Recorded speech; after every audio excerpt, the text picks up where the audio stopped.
Gente, tudo bom? Aqui é o professor Hermano e nossa primeira videoaula de hoje nós vamos falar sobre a Primeira República no Brasil. Eu quero pedir então que vocês desconsiderem os barulhos externos que estão tendo, que estou gravando aqui de casa, mas sempre passa algum carro na rua, som tocando alto e pode atrapalhar um pouquinho então fazer algum som estranho, beleza? Então olha lá, o nosso assunto hoje, né, representa os temas do primeiro bimestre. Primeiro bimestre nosso, todos os assuntos são referentes à República no Brasil. Então, a nossa unidade temática fala sobre o nascimento da República no Brasil e os processos históricos que foram ocorrendo até a metade do século XX. Então, nós vamos falar do período de 1900 a 1930. Os nossos objetos de conhecimento é entender as experiências republicanas, né, as práticas que tiveram nesse período aqui no Brasil, algumas autoritárias até. Então nós vamos falar da proclamação da República e como que isso foi desdobrando até chegar em anos mais recentes, até chegar hoje em dia.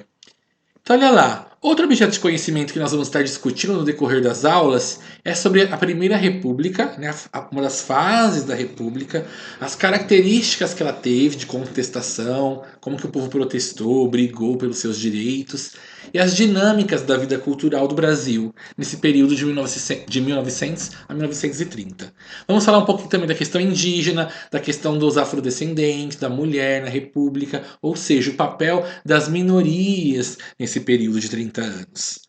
Então eu selecionei algumas habilidades que vão estar sendo trabalhadas nesse vídeo e nos próximos que virão. Então a habilidade de história do nono ano, número 1, 2, 5, 6 e 7. A habilidade número 1 é descrever e contextualizar as transformações, os aspectos sociais e culturais, econômicos, políticos, né, que emergiram, que surgiram no Brasil durante a República.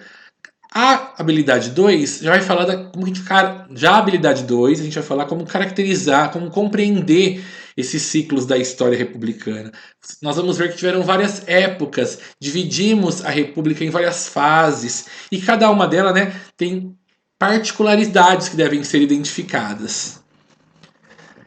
A habilidade 05 é para entender os processos de urbanização e modernização. A gente vai ver como que a capital do Brasil, Rio de Janeiro, algumas cidades, alguns lugares foram se urbanizando, se modernizando. E como isso impactou a vida da população daquela região, né, de quem vivia nela. Na habilidade 6, nós vamos discutir e identificar o papel do trabalhismo como força política, social, cultural no Brasil em diferentes escalas, nacional, regional, cidade, comunidade. O que é o papel do trabalhismo? Como que os trabalhadores se organizaram, como eles influenciaram o decorrer, né, dos primeiros anos de república.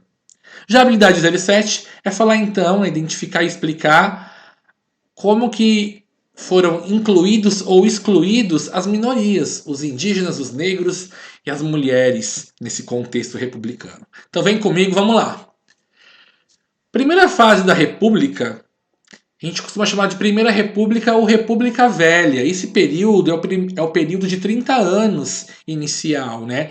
Ou seja, de 1889 a 1930. É aquele período que se inicia com a proclamação da República em 15 de novembro de 1889 e termina com a Revolução de 1930, que foi liderada pelo Getúlio Vargas. Assunto nosso das próximas videoaulas.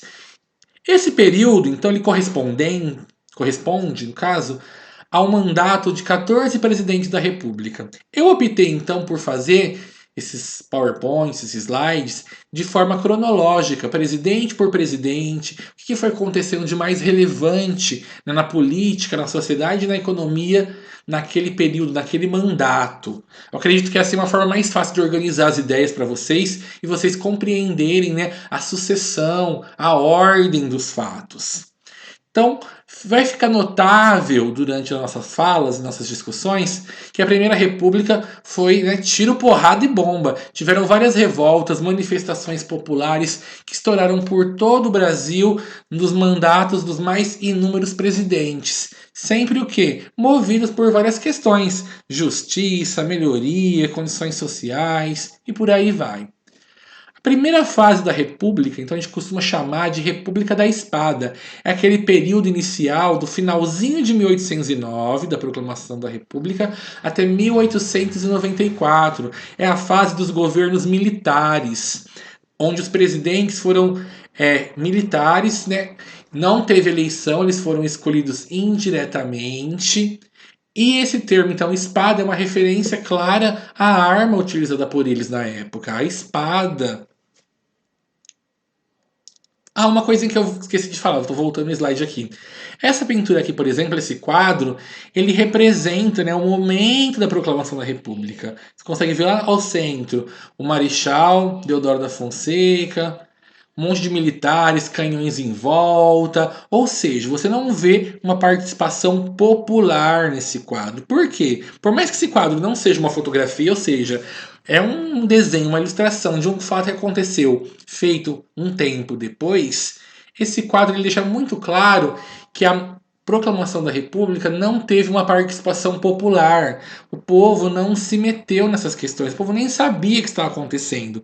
Então a proclamação foi um movimento militar, né, com apoio de membros da igreja, com membros da elite. Então foi a junção de vários grupos políticos influentes daquela época que, descontentes com o governo do imperador Dom Pedro II, vão pressioná-lo politicamente e vão obrigá-lo a renunciar do trono, né? Sair do trono, abrir mão do governo brasileiro para a instituição, para a proclamação da República. Nosso primeiro presidente, então, de 1889 a 1891, foi o Marechal Deodoro da Fonseca. Ele nasceu em Alagoas e ele foi um dos líderes do movimento da proclamação da República.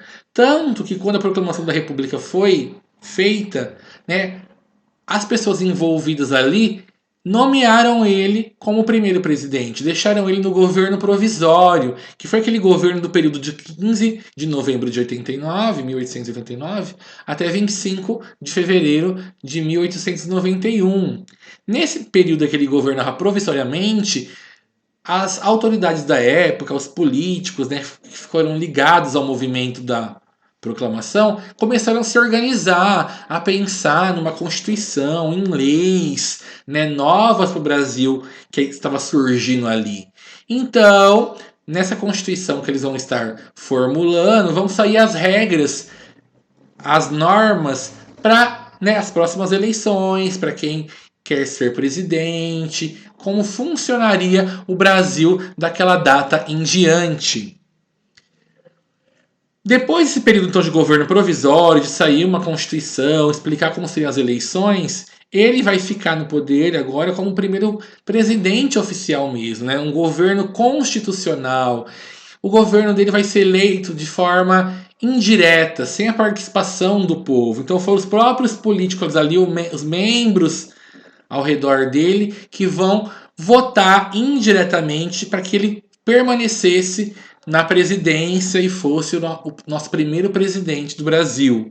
Então esse governo, né, que realmente não era mais provisório, é o período de 26 de fevereiro de 1891 até 23 de 11 de 1891. A gente vai ver e entender que ele renunciou ao seu cargo de presidência, né, antes do final do seu mandato. Então, quais foram as primeiras medidas que o Marechal Deodoro da Fonseca fez quando ele assume a presidência do Brasil? Proclama a República. Bem, ele extingue o Conselho de Estado, que antigamente o imperador tinha vários conselheiros, né, políticos ali ao seu redor, que ficavam fazendo interferências econômicas, dando sugestões de como o imperador governava. Ele vai extinguir esse conselho. Ele não queria ninguém que fosse tão ligado assim ao imperador, à monarquia, influenciando, né, no andar da república. Ele vai nomear então interventores estatais, ou seja, governadores para os estados, né, pessoas da sua confiança para representá-lo nos demais estados. Ele vai ser responsável então pela expulsão da família real do Brasil, né? Dom Pedro II, a Princesa Isabel vão todo mundo se refugiar se exilar na Europa. Ele vai causar a separação do Estado e da Igreja. Então a gente sabe que desde 1500 o Brasil, né, quando foi colonizado por Portugal, teve influência direta da Igreja Católica. Portugal era um país católico, a Igreja Católica tinha muito domínio sobre eles, e é lógico então que ela ia estender o domínio dela para a sua colônia, para o Brasil. Então a Igreja, por muito tempo, teve o controle de várias atividades. Desde o casamento, que a pessoa tinha que casar lá na igreja, né, ter a documentação feita lá, passando pelos cemitérios. Os cemitérios era algo de responsabilidade da igreja. Antigamente eles eram construídos no fundo da igreja. Também tem a questão da educação. A educação normalmente era feita, dada, né, as aulas por padres e freiras. Então, quando surge a República, há essa separação, né, da igreja com o Estado. Agora o Estado passa a tomar essas medidas, essas responsabilidades para eles. Então, se quer casar, vai casar no cartório, né, de frente dos olhos do Estado. Morreu, vai enterrar no cemitério público. A educação vai ser pública, laica, então começa a ter essa separação. Outra coisa interessante foi a naturalização dos estrangeiros que viviam no Brasil. Nós vimos que há alguns anos, né, já estavam vindo muitos imigrantes para cá, para trabalhar na lavoura de café. Antes mesmo até da libertação dos escravos, já estava vindo uma leva de imigrantes. Então, o que o presidente da época propôs, o Deodoro?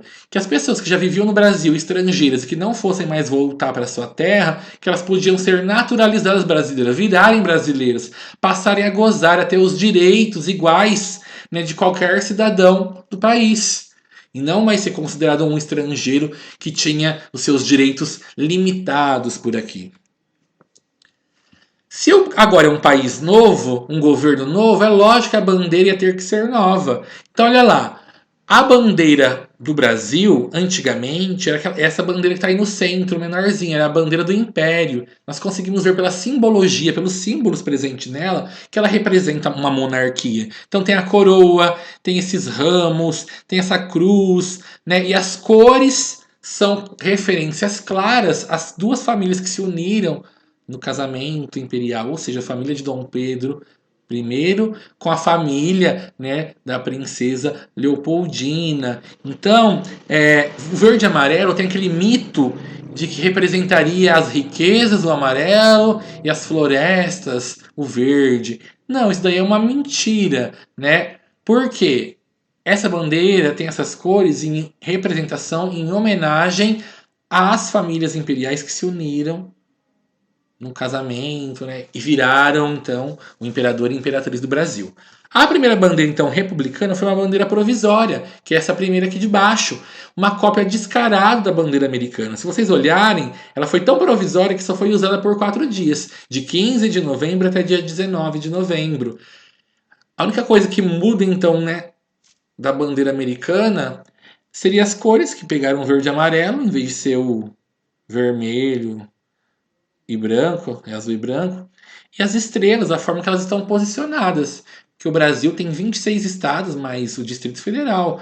E os Estados Unidos não, né? São 51 estados, tem muito mais estrelas para preencher essa bandeira aí, no caso americano. Depois da provisória, então, colocaram a bandeira que nós temos até hoje, que nós reconhecemos como a nossa, a bandeira republicana, com a frase positivista, ordem e progresso e tudo mais. Se então era um governo novo, as regras, as leis deveriam ser novas. Então, em 1891, passam a escrever a nova Constituição, a Constituição da República dos Estados Unidos do Brasil. E nela, então, vai trazer algumas novidades.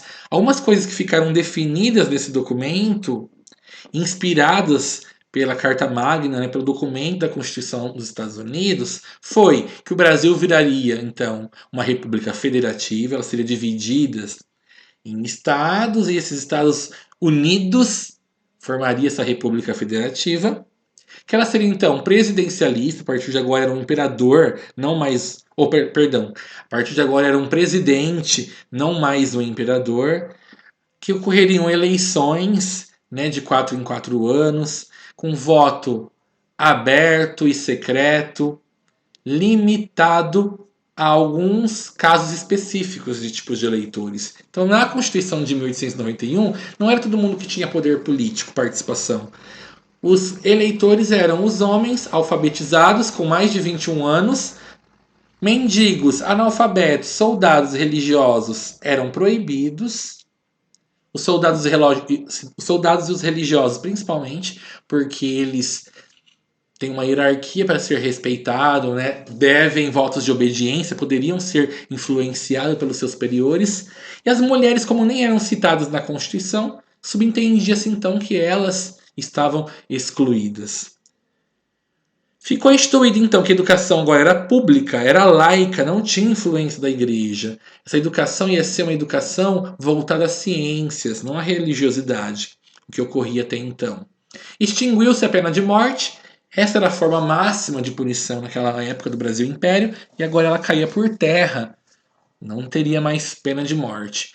Foi liberado então o culto religioso, o catolicismo não era mais a religião oficial, as outras religiões poderiam dividir esse status, né, com ela. O Estado republicano deveria ser laico, não tem que ter ligação com uma religião. Ele não pode favorecer ninguém. Então todas estavam permitidas na teoria, é claro. Liberdade de culto, como eu disse, casamento civil no país. Então agora o casamento era algo político do Estado, do casar no cartório. Agora casar na igreja era opcional para quem tinha interesse, fazia parte da sua fé. Outros pontos interessantes que surgem nessa mesma Constituição é a divisão dos três poderes, em executivo, legislativo, judiciário. Executivo, então, é o presidente e os ministros, o legislativo, a Câmara dos Deputados, o Senado, e o judiciário, o Supremo Tribunal Federal. Então, cada uma dessas partes, dessas esferas, elas são independentes, têm as suas funções únicas, mas uma depende da outra no sentido que elas são equilibradas. Nenhuma é mais poderosa que a outra. Então, olha lá. Com o surgimento desses três poderes, uma influência clara do iluminismo, agora o poder no Brasil não era como na época do Império, que o imperador, por exemplo, tinha os três poderes na mão. O imperador mesmo, ele era o executivo, porque ele criava as leis e fazia elas acontecerem, né? Ele era mesmo o legislativo e também ele era o judiciário. Ele julgava as penas, as coisas que aconteciam no país. Agora não, com a Constituição, os três poderes, essas figuras, esses personagens estariam divididos, cada um na sua casinha, mas sempre um dependendo do outro, um sem mandar mais que o outro. O Senado deixou de ser vitalício, antigamente os senadores que eram eleitos ficavam até morrer no cargo, a partir do momento da República, agora o senador tinha um mandato como um presidente, como um governador. E a presidência, então, tinha uma regra que se ele não cumprisse o presidente pelo menos 2 anos do mandato, novas eleições seriam convocadas. O que houve, então, nesse primeiro governo, né, no governo do primeiro presidente? Então, o presidente da época escolheu como ministro da Fazenda o Rui Barbosa, esse senhorzinho aqui da imagem, para ele tentar dinamizar a economia da época, impulsionar os negócios, né, ver se o Brasil saía daquela crise que ele estava. Qual que foi a ideia então do Rui Barbosa? Emitir mais moedas, imprimir mais dinheiro, né? Para quê? Para investir esse dinheiro onde? Nas empresas, na indústria, desenvolver, dinamizar as coisas no Brasil. O que houve então? As pessoas que pegaram esse dinheiro, esses créditos, ao invés de investir na indústria nacional, gerar mais empregos, mais oportunidades, começaram a gastar esses dinheiros comprando bens de consumo, coisas para eles mesmos usarem, sem ter um aproveitamento mais amplo, nacional, ou investiu em empresas no estrangeiro, empresas fantasma, na bolsa de valor, ou seja, o dinheiro que era para ser investido aqui, circular aqui, gerar renda, gerar oportunidades, acabou, né, não funcionando, sumindo e a crise aumentando, desgastando a imagem do ministro e ele renunciando já em 1891, em pouco tempo de governo. Tá parecendo agora que os ministros também não estão aguentando o presidente, né? E cada um começa, por seus motivos, a renunciar, a sair do governo. O governo do Marechal Deodoro da Fonseca, então, Por mais que pareça que tenha sido calmo, porque ele foi eleito indiretamente, os próprios coleguinhas dele ali que colocaram ele no poder, pelo contrário, não foi assim não, tá? Foi até tumultuado. Tinha uma forte oposição, tinham grupos que não concordavam com as posições dele. Então, uma forma de tentar silenciar, né, calar os inimigos, os opositores, foi o fechamento do Congresso. Então, o presidente Deodoro, ele determinou o estado de sítio para o nosso país e fechou o Congresso. O que é um estado de sítio? O estado de sítio é uma medida muito drástica que está na nossa Constituição. É quando o Poder Executivo, né, no caso o presidente, ele fica com o poder máximo para ele por um tempo. E aí, para ele aprovar as coisas, né, agilizar ações do governo dele, ele não tem que consultar ou esperar as decisões do legislativo e do judiciário. Então, assim, ele tem o poder total para ele. Então, olha só, ele instituiu esse estado de sítio, o poder foi na mão dele, o que ele fez? Fechou o Congresso. Ou seja, mandou para casa os inimigos dele, né? E até mesmo os aliados. Porque pensa bem, você acha que ele ia conseguir aprovar isso, fechar o Congresso?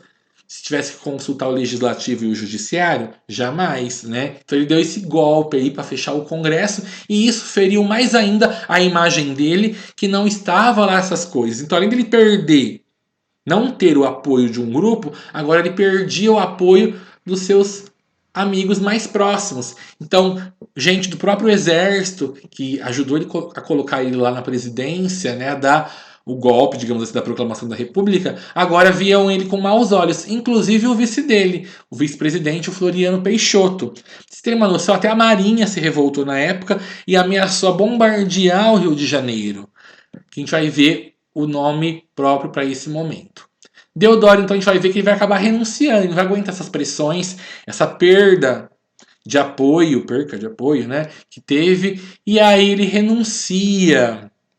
Como ele renunciou antes de completar 2 anos de mandato, a Constituição era clara que deveria ter uma outra eleição, né, para decidir o próximo presidente. Mas o vice dele, então, o Marechal Floriano Peixoto, que era bem relacionado ali, né, tinha os seus apoiadores, conseguiu reverter essa situação, evitar essa nova eleição, esse novo pleito e ficar cumprindo o resto do mandato até o final. Por quê? Porque ele conseguiu? Porque ele teve o apoio dos paulistas, dos cafeicultores, que eram a elite dominante na época. Esse momento, então, que o Marechal Deodoro da Fonseca se revolta aí com seus opositores, fecha o Congresso, né, de uma forma que transgrediu a Constituição, isso causou então, que eu falei para vocês, que a Marinha se revoltasse contra ele. Esse movimento ficou chamado de Primeira Revolta da Armada. Então, alguns membros da Marinha acharam aquela medida do presidente drástica, insustentável, e queriam que ele saísse do poder de qualquer forma. Então, esse momento chamou Revolta da Armada, a Primeira Revolta da Armada.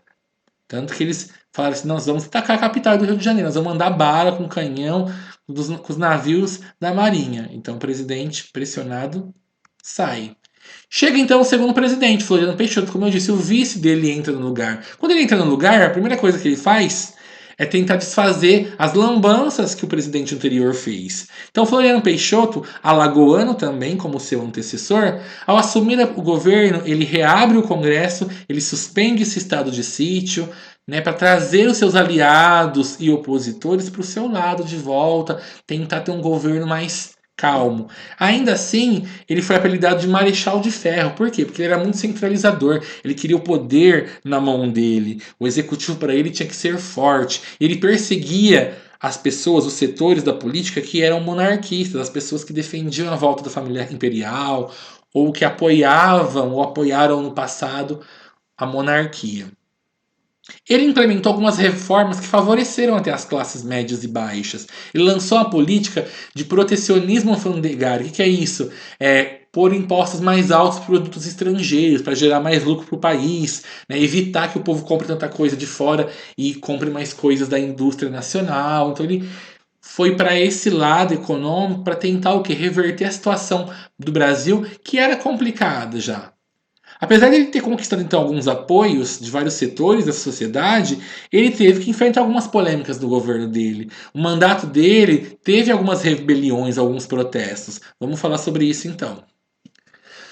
Vai ser no governo dele, então, que vai ter a segunda revolta da Armada em 1893. Novamente a Marinha, membros da Marinha, alguns comandantes, né, no caso o comandante Custódio de Mello e o almirante Saldanha da Gama, vão conseguir fazer um levante contra o governo. Vai ter o apoio de vários marinheiros, eles vão tomar vários navios da Marinha brasileira e vão ameaçar bombardear novamente a capital Rio de Janeiro se o presidente Floriano Peixoto não sair. Por que não sair? Porque eles não concordavam que o Floriano Peixoto burlou a Constituição e ficou na presidência quando a Constituição dizia que deveria ter tido uma outra eleição.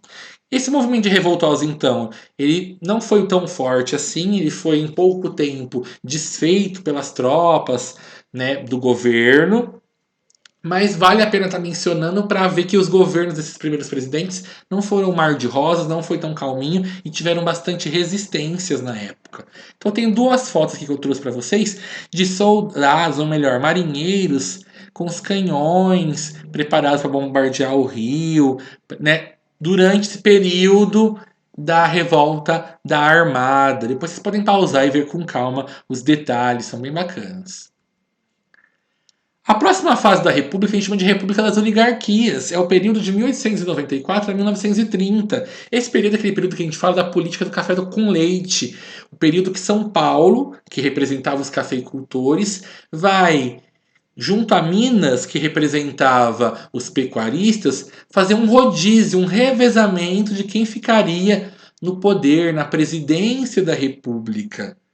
Esse nome oligarquias é uma referência à forma política onde esse poder é exercido por poucas pessoas, por pessoas de uma certa família ou de uma certa classe social, um grupo mais restrito. Então nós vemos que os dois presidentes anteriores, militares, da fase da República da Espada, agora os presidentes seriam das famílias ricas, das famílias influentes, dos estados mais importantes do Brasil. Então, os paulistas, que até então estavam apoiando os dois presidentes anteriores, os presidentes militares, agora eles iam se juntar com os mineiros e lançarem a candidatura do seu próprio candidato. Então, eles lançam a candidatura para a eleição de 1894 do Prudente de Moraes.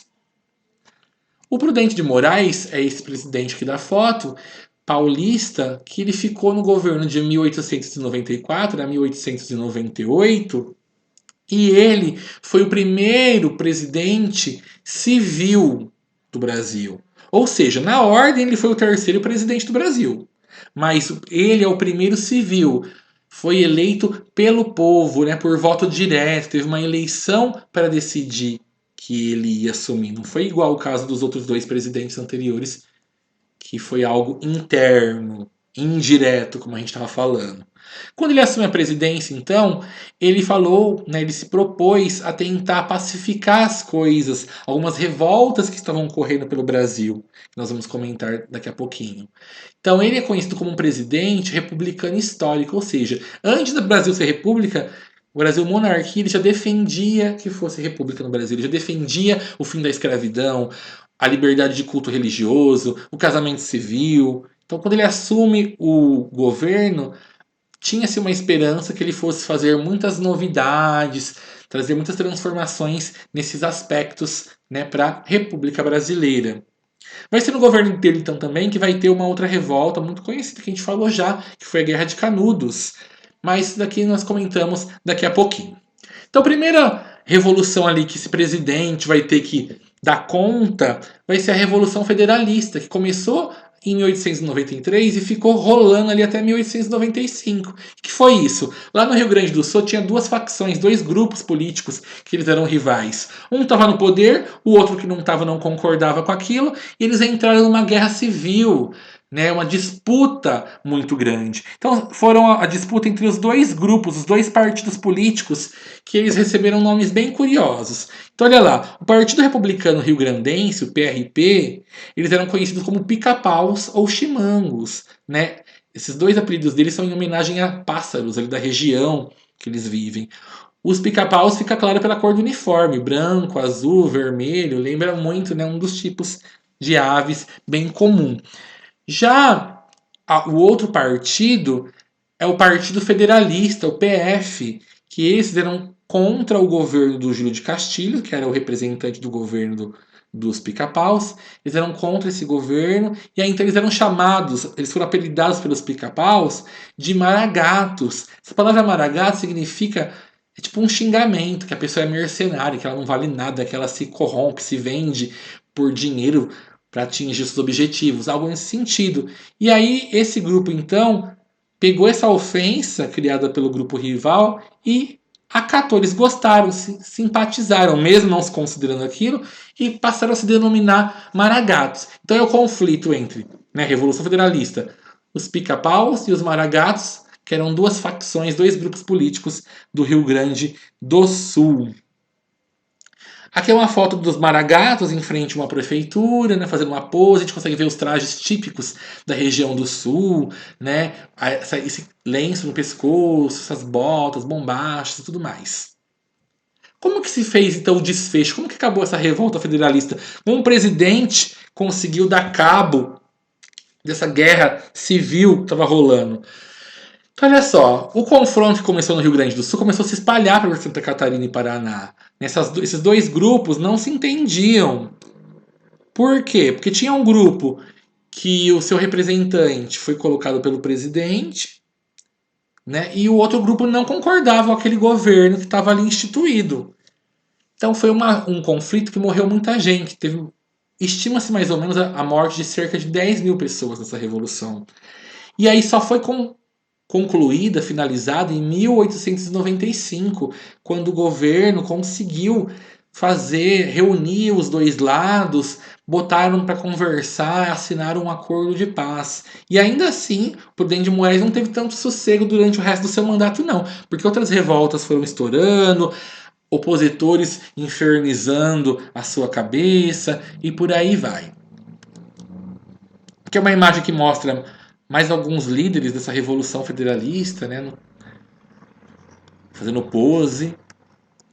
Essa é uma foto bem chocante, olha só, é um revoltoso da Revolução Federalista sendo degolado pelos seus captores. Né? Não falou então que essa revolta também teve o apelido de revolta da degola. Por quê? Porque os prisioneiros de ambos os lados, sempre quando capturados, eram degolados. Aqui são tropas castilhas ou pica-paus, fazendo uma pose ali para foto, para registrar esse momento. E aí então, em 1896 e 1897, o presidente vai ter que dar conta da Guerra de Canudos, né? Ou seja, foi surgindo o arraial de Canudos ali nas margens do rio Vaz da Barris, na Bahia. Surgiu esse bendito Antônio Conselheiro, esse beato que ficava andando por aí pregando a salvação das almas e que ia conseguindo cada vez mais fiéis seguindo. Então essa vilazinha, esse arraial que começou tão pequenininho que ninguém dava nada, começou a se expandir cada vez mais, chegando a ter 5 mil casas, 30 mil habitantes, e a causar incômodo na região. Por quê? Porque as pessoas começaram a se refugiar em Canudos. A pessoa pobre, humilde, sem perspectiva, ficava sofrendo, sendo explorada pelos coronéis, né? Começam a ir embora, abandonar o serviço e morar em Canudos, onde estava surgindo uma sociedade que era uma comunidade sem diferenças sociais, tudo era de todos, eles dividiam as lavouras, os rebanhos.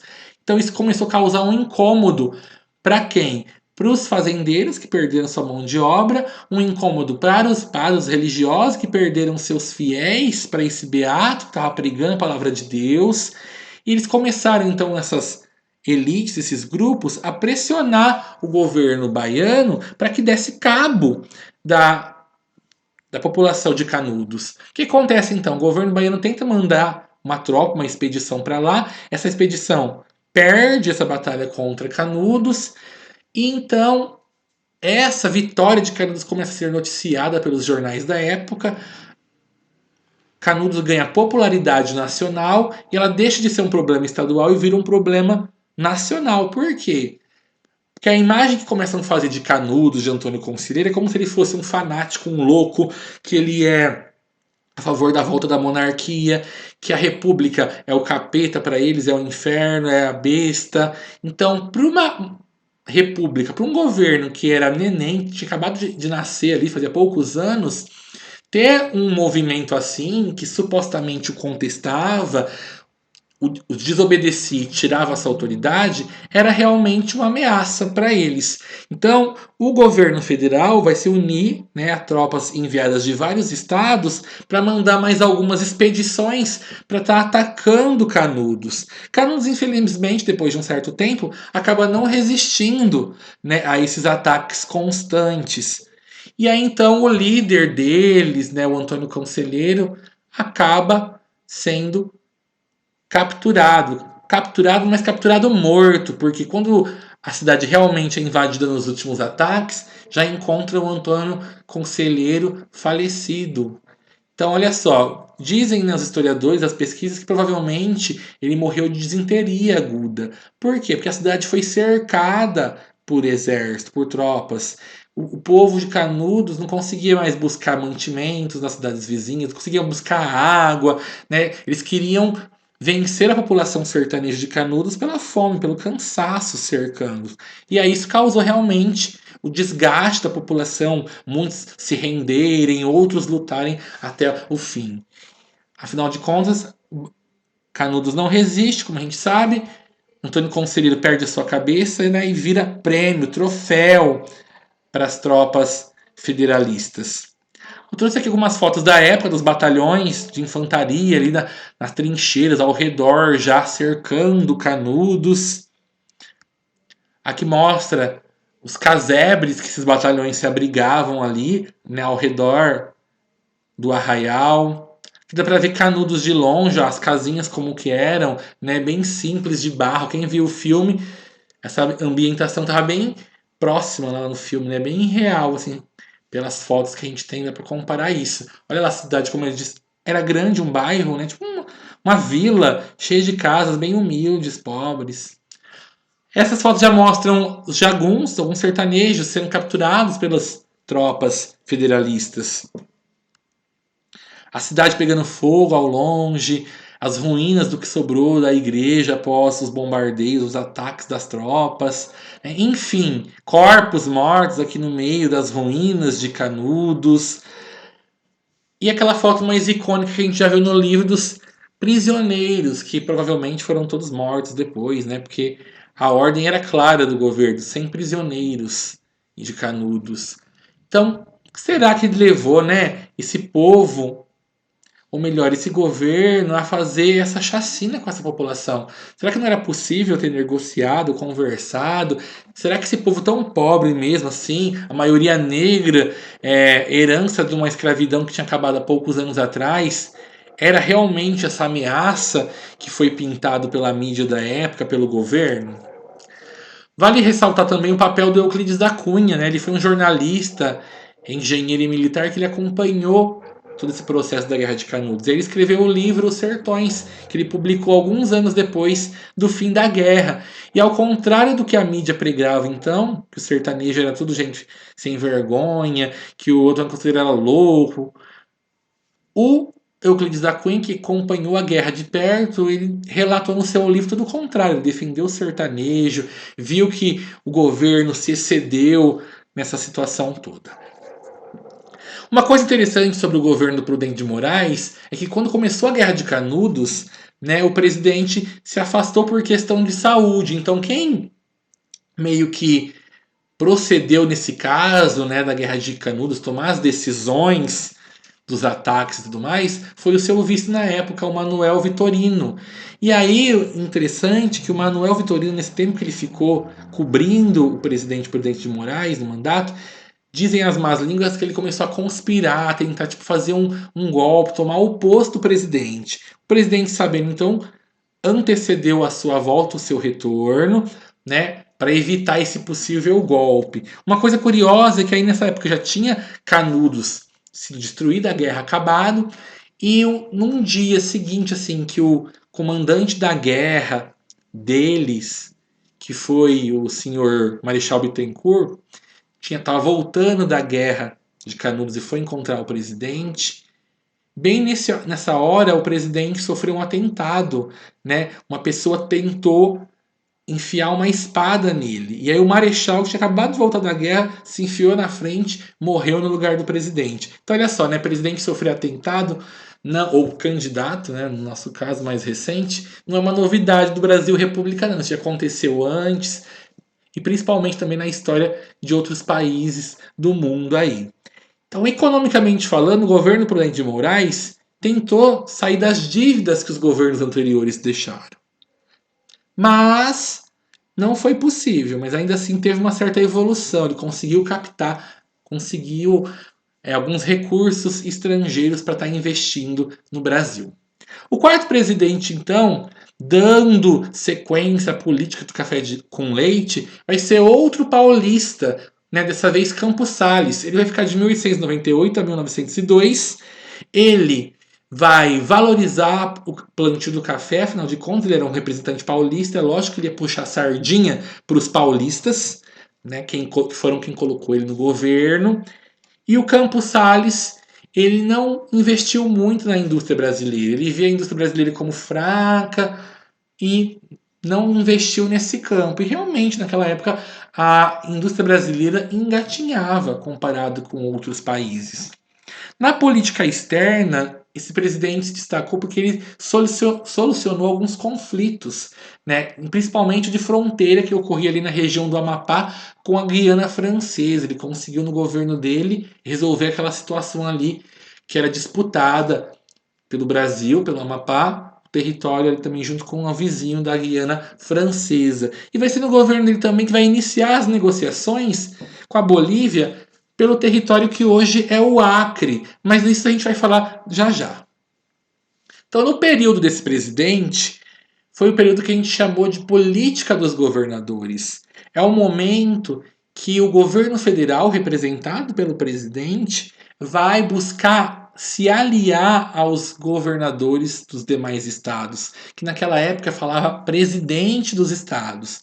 Porque a gente viu que nos governos anteriores, o presidente, quando não concordava com o governador, com o presidente de estado, por ser um inimigo dele ou não apoiá-lo, ele ia lá, tirava aquela pessoa do poder e colocava um interventor, alguém que ele queria lá. Agora não. Com a política dos governadores, esse presidente traz uma nova estratégia. Olha, em vez de eu arrancar alguém que eu não gosto, colocar outro, causar mais conflito, mais confusão ali, vou fazer uma aliança, vamos fazer troca de favores, né? Um toma lá da cá, uma ajuda mútua. Então, essa política dos governadores é o que? Essa aliança entre governo federal e governos estaduais para um apoiar o outro, um se ajudar, evitar conflitos diretos. Nessa época vai surgir a prática então do coronelismo. Olha uma imagem de coronéis, né? Ou seja, aqueles fazendeiros que eram pessoas de famílias privilegiadas que governavam e comandavam os seus municípios. Eles tinham os poderes, então, o poder de obrigar a pessoa a votar no seu candidato, de influenciar politicamente ali a sua cidade, a sua religião, perdão, a sua região. Então, olha só, o que era o coronelismo, né? Então, o coronel, esse político, esse homem influente, ele construía o seu curral eleitoral. O que era o curral eleitoral? A sua cidade, o lugar de jurisdição dele. Então, as pessoas que estavam sob influência dele tinham que acatar as ordens. Então, ele lançava o seu candidato, às vezes alguém da família, ou algum amigo, algum afiliado, e obrigava a comunidade ali, os eleitores, a votarem nele. Essa prática, então, de você obrigar o eleitor a votar em quem você quer, recebeu aquele apelido de voto de cabresto, uma referência à ferramenta lá que usa para conduzir o animal, né, que o cavalo, o boi e tudo mais. Então, assim, foi um período de muita violência, de várias trapaças eleitorais, onde os coronéis usavam as forças, seus jagunços para bater, matar, ameaçar os eleitores a votarem nesses candidatos. Então era muito comum as fraudes eleitorais nessa época. Então, quanto mais poder político, mais votos esse coronel tinha ou conseguia, mais prestígio ele tinha com o governador do seu estado e mais influência ali.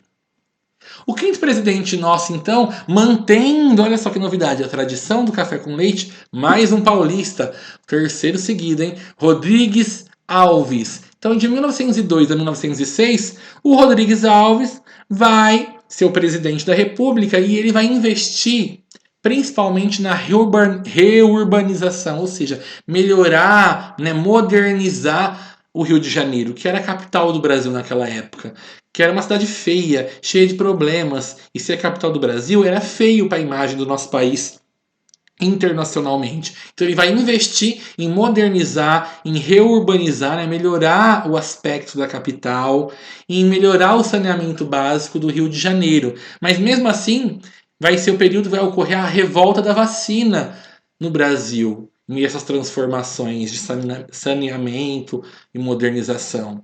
Ele vai investir muito na construção de portos para receber navios, para escoar, né, ou trazer mercadorias, vai investir nas estradas de ferros, em avenidas, vai também terminar aquela questão do território do Acre, né, a disputa com a Bolívia, que nós vamos falar disso.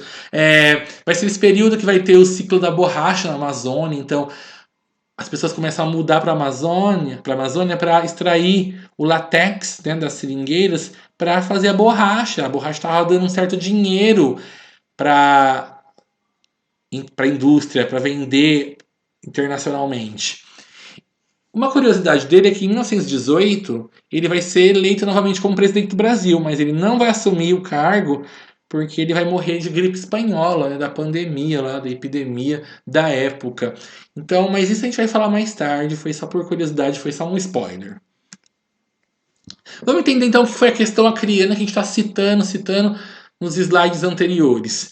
Então, olha lá, se vocês observarem esse mapa que está projetado, vocês vão perceber que o mapa do Brasil é um pouquinho diferente do que a gente está habituado. Então está faltando algumas coisas, alguns estados. Né? Então não tinha o Acre nessa época. Pode ver que tem ali uma parte estranha, reta, perto do Amazonas, né? Uma linha reta. Então, olha, está faltando alguma coisa ali. É o Acre. Nós vamos entender isso. O Mato Grosso, não tinha Mato Grosso do Sul, era tudo um estado só. Então, houve várias transformações no território brasileiro com o passar das décadas do período republicano. E essa questão acriana foi muito interessante. Por quê? Porque foi uma disputa de território entre Bolívia, Peru e Brasil. As três nações brigavam ali por aquela região. Então, cada momento, né, a partir de 1899, sempre um país, um desses três, estava dominando aquela região, alegando que era deles, tendo guerra, disputas, troca de balas e por aí vai. Pra vocês terem uma noção, em 1899, né, um grupo de seringueiros, né, do Amazonas, apoiado pelo governador do Amazonas ainda, tomaram aquele território ali e declararam a primeira república independente do Acre. Aí virou confusão internacional, porque a Bolívia falava que o território era deles, o Brasil, alguns brasileiros falando que também era o território do Brasil, o governo do Brasil não querendo se meter muito nessa questão, enfim. Bolívia reagiu, foi lá, tomou o território novamente, mandou uma expedição militar, os seringueiros atacaram novamente, contra-atacaram, apoiado por mais algumas pessoas, tomaram novamente aquela região para o Brasil, instituíram a República Acreana novamente. Enfim, brasileiros e bolivianos acabaram entrando numa guerra ali por aquela região, né, com avanços militares dos dois lados. E em 1903, então, pela terceira vez que declararam reconquistar a região do Acre, dessa vez, então, essas pessoas ganharam o apoio do governo brasileiro, do presidente da época, do Rodrigues Alves. E aí ele, junto com o seu ministro do exterior, né, o Barão do Rio Branco, vão interceder por eles nessa questão, vão tentar entrar em negociação com a Bolívia por esse território. Então essa foto aqui mostra tropas brasileiras, né, enfrentando esses bolivianos por esse território no Acre. Alguns soldados, alguns membros que lutaram nessa revolta aí, nessa questão do Acre. Quem foi então o Rio Branco, né? O que foi o Tratado de Petrópolis? É bem interessante essa questão. O Barão de Rio Branco, que na verdade o nome dele verdadeiro é José da Silva Paranhos Júnior, hoje em dia ele é conhecido como o patrono das relações internacionais, né? O patrono da diplomacia. Por quê? Porque ele conseguiu resolver esses conflitos de fronteiras que o Brasil tinha na época. Então ele conseguiu reunir o governo boliviano e negociar essa questão. Então olha lá, o Acre foi comprado pelo Brasil nessa época, né, uma área de 189 mil quilômetros quadrados, por 2 bilhões de libras esterlinas, que eu não sei nem calcular quanto seria hoje em dia, mas com certeza era muita grana. Então o estado do Acre foi um território comprado da Bolívia através de um acordo que foi chamado de Tratado de Petrópolis, assinado lá no Rio de Janeiro, né, entre representantes do Brasil e da Bolívia, e em troca, além do dinheiro, o Brasil garantiu que a Bolívia ia poder usar, né, o rio Madeira para transportar os seus produtos, escoar os seus materiais internacionalmente. E também prometeu construir uma ferrovia que ia passar ali pelo Amazonas, pela Bolívia e que ia facilitar, né, o transporte das coisas da Bolívia. E assim, então, sob essas condições, a Bolívia vendeu o território do Acre para nós brasileiros. Isso aqui é uma foto então do Barão do Rio Branco, aqui ao centro, careca de bigode branco, né, conversando com a comitiva boliviana para assinar o Tratado de Petrópolis em 17 de novembro de 1903. Olha que coisa mais assim informal, né? Assinar o tratado lá na casa do Barão do Rio Branco. Então nós falamos que o presidente teve a ideia de modernizar o Rio de Janeiro. Vamos entender então como que era a capital do Brasil naquela época. Vocês terem uma noção, as ruas não tinham iluminação. A iluminação naquela época não era elétrica como hoje em dia. As que tinham era gás, né? Então assim, não era algo que tinha em todos os bairros, era mais assim nos bairros centrais. O sistema de esgoto, então, de abastecimento de água não era eficaz, o povo era porco, as ruas eram estreitas e mal cheirosas, o povo jogava as coisas na sarjeta, não tinha transporte público, as pessoas tinham que andar a pé de um bairro para o outro, distante, a população humilde vivia isolada por, né, em cortiços, com lugares assim bem aglomerados de pessoas, cheio de doenças diversas. Você tem uma noção, naquela época, o Rio de Janeiro, a capital do Brasil, tinha o apelido de túmulo dos estrangeiros. A maioria das pessoas que chegavam lá contraía alguma doença terrível, muitos já morriam ali mesmo, nem voltavam para casa. Tá? Daí esse apelido horroroso, então, para o Rio de Janeiro, túmulo dos estrangeiros. Então, com as ideias desse presidente, o que vai acontecer? Vai ser investido na modernização, na reformulação da capital. Então, em questão de 9 meses, 600 edifícios e casas ali do bairro central do Rio de Janeiro foi derrubado. As ruas alargadas, né, surgiram avenidas. E hoje em dia, então, é a Avenida Rio Branco, que é bem famosa lá no Rio de Janeiro. Essa ação toda de derruba tudo, constrói coisa nova, remodela, ficou conhecida como Bota Abaixo. Com a remodelagem do Rio de Janeiro, as coisas vão melhorar, então. Então, os cais, os portos vão ser ampliados, as ruas centrais vão ser alargadas, ruas novas vão surgir, edifícios públicos vão ser reformados, biblioteca, teatro municipal. Vão substituir os postes, né, os lampiões a gás, por poste elétrico. Vai ter bonde elétrico agora, né, transporte público correndo pela cidade. Então, olha só, olha essas fotos que eu vou mostrar para vocês, que mostram bem essa transformação da época, de ruas com comércio acontecendo, sujeira, né, aglomerações, cortiços, com as pessoas morando tudo próximo, dividindo os mesmos espaços, em situações precárias. Tudo isso, então, vai começar a ser derrubado.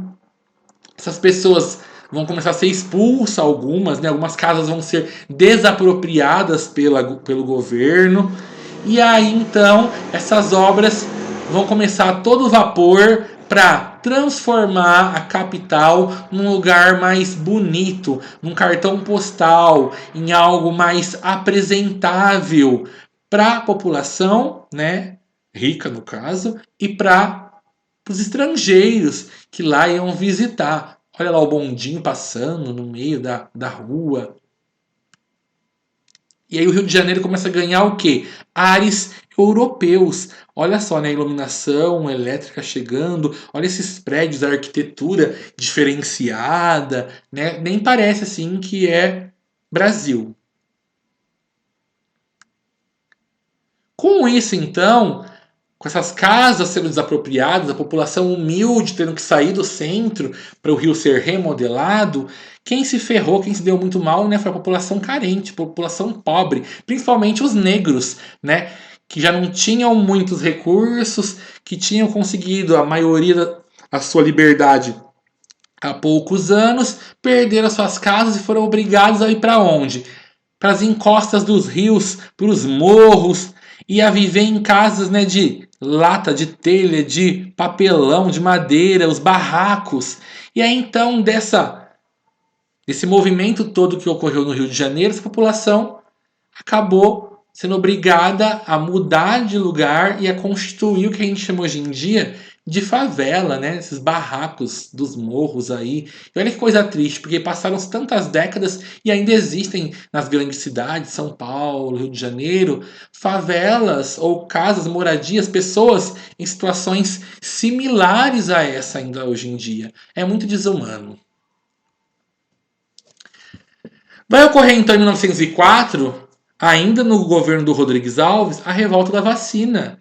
Então, em meio a essas mudanças arquitetônicas que estavam ocorrendo no Rio, que foram feitas pelo engenheiro Pereira Passos, esse senhor aí da foto, contratado pelo presidente, vai ocorrer então um investimento maior na saúde. Então, no Rio de Janeiro, naquela época, era uma cidade de 800 mil habitantes, mas que tinha muita doença. Era tuberculose, peste bubônica, febre amarela, varíola, malária, tifo, cólera. Ou seja, não faltava desgraceira para aquela população. Né? Tudo isso envolvido, é claro, com a sujeira, com o saneamento precário que eles tinham. Então, olha só, naquela época que vai estourar a revolta da vacina, essas mudanças arquitetônicas que surgiram e que obrigaram essas pessoas a morar nesses lugares horríveis vão influenciar na proliferação dessas doenças, vão colaborar para que essa situação ficasse assim. Pensando em controlar então essas questões de saúde, o presidente vai contratar o sanitarista Oswaldo Cruz. Hoje em dia tem até instituição de saúde assim com o nome dele, Fundação Oswaldo Cruz. E por que ele foi tão importante? Porque ele combateu, conseguiu, né, amenizar essa situação que a capital brasileira sofria devido a essas tantas doenças. Mas para ele conseguir isso, ele teve que fazer algumas medidas, apoiadas pelo presidente, é claro, que não foram tão populares assim. Então, por exemplo, a vacinação se tornou obrigatória. Os agentes de saúde entravam nas casas das pessoas e vacinavam elas à força. A população começou a se mobilizar, ficar revoltada com isso. Teve abaixo assinado com 15 mil assinaturas, que o povo não queria se vacinar. Tinha gente que batia no agente da saúde, tá aparecendo agora, né? Que tem gente que bate nos enfermeiros. E aí então, essa população começou a se comportar dessa maneira porque, ao contrário de hoje em dia, que a gente faz campanha de vacinação, né, tem todo um preparo de conscientização, naquela época não. Foi algo que foi pego de surpresa. E a população, muitas vezes sem estudo, sem um preparo, acabava achando que aquilo lá ia matar eles, que ia fazer mal, ou então não acreditavam nessas doenças ou nas formas que essas doenças se propagavam. Enfim, o Rio de Janeiro estava numa situação caótica e vai ser o Oswaldo Cruz que vai tentar e vai até conseguir botar uma certa ordem nesse sentido da saúde. Pra você ter uma noção, até surgiu naquela época o emprego, né, a profissão de comprador de ratos. Por quê? Eles ficaram sabendo que a peste bubônica, por exemplo, ela era transmitida pelas pulgas dos ratos. Então começou toda uma campanha de caça aos ratos. As pessoas matava um rato ou capturava um rato, ia lá num posto do governo e trocava esse rato por dinheiro. Brasileiro esperto, como sempre, né? Começa a dar o quê? Os golpes. Então, ao invés de capturar o rato, eles passam a criar ratinhos, ter a sua cultura ali de ratinhos, para quê? Ter uma renda fixa. Sempre tem um ratinho lá, vai lá todo dia e vende um ratinho, ganha um dinheirinho. O governo perceber então que o povo estava dando golpe, se aproveitando da situação, acaba cancelando essa campanha dos ratos. Enfim, essa revolta popular, o povo não querendo ser vacinado, vai gerar muita confusão, vai ter batalhas nas ruas, vai ter povo derrubando bonde, virando o bonde, fazendo barricada na rua, depredando prédio público, quebrando os trilhos do bonde, arrancando calçada. Ou seja, a polícia, né, vai ter que intervir nessas situações, nessas depredações. Depredações. Vocês entenderam? E aí, então, vai virar caso de polícia. Já não bastasse, então, essa população revoltada fazendo toda essa confusão, alguns políticos da época aproveitaram esse momento de insatisfação popular para tentar, né, fazer um golpe, tirar o presidente Rodrigues Alves do poder, mas esse golpe acabou não dando certo. Foi esses rebelados pegos pelos militares, pela polícia da época, né, foram presos, o movimento foi abafado. Esses revoltosos também, por causa da vacina, acabaram sendo presos. Então, qual que foi o resultado da revolta da vacina, né? O saldo final: 110 feridos, 30 mortos, 945 presos, 461 deportados. Ou seja, mandaram esse povo aí lá pro Acre, um território inóspito, quase sem ninguém, bem selvagem, para o povo trabalhar lá, né? E pagar o crime que cometeu, que foi atrapalhar a ordem pública. Então, olha só essa foto de um bonde tombado durante a revolta da vacina. A resolução não é muito boa, não, né? Porque é foto bem antiga, não tem muitas fontes na internet. Que é uma barricada, o povo fazendo barricada na rua para impedir o avanço dos agentes sanitários, da polícia. Essa já é uma foto que eu consegui encontrar num jornal bem antigo. Também não está com uma resolução muito boa, mas a gente consegue perceber, né, os presos da revolta da vacina, que foram deportados lá para o Acre. E olha só, é evidente pela foto que a maioria das pessoas eram negras, ou seja, gente pobre, popular mesmo, sem condições. Assim como tudo que incomoda o povo vira deboche, né, as revistas, os jornais da época fizeram algumas charges satirizando também essa questão da revolta da vacina. Então, olha só essas três charges, que curiosas. Uma mostra o Congresso representado, né, a política na figura de um imperador da República, com um espeto na mão, ou seja, uma agulha, querendo, né, espetar um pobre homem, né, que está ali escrito povo na calça dele, representando ali a população. Então, o governo querendo espetar, né, fazer um mal à população. Na outra charge ali da revista, do jornal, não me recordo ao certo a avenida, mostra já 4 pessoas sendo perfuradas no braço por uma lança, por um espeto gigante, né, uma agulha. E olha só, tendo uma hemorragia de tanto sangue pingando, né? Uma referência também ao que é a vacinação obrigatória. E por último, uma charge debochando, então, do Oswaldo Cruz, né? A campanha dele de vacinação. Ele tá ali com uma bengala que na verdade parece ou é, né, uma seringa, um ratinho ali atrás dele e tudo mais.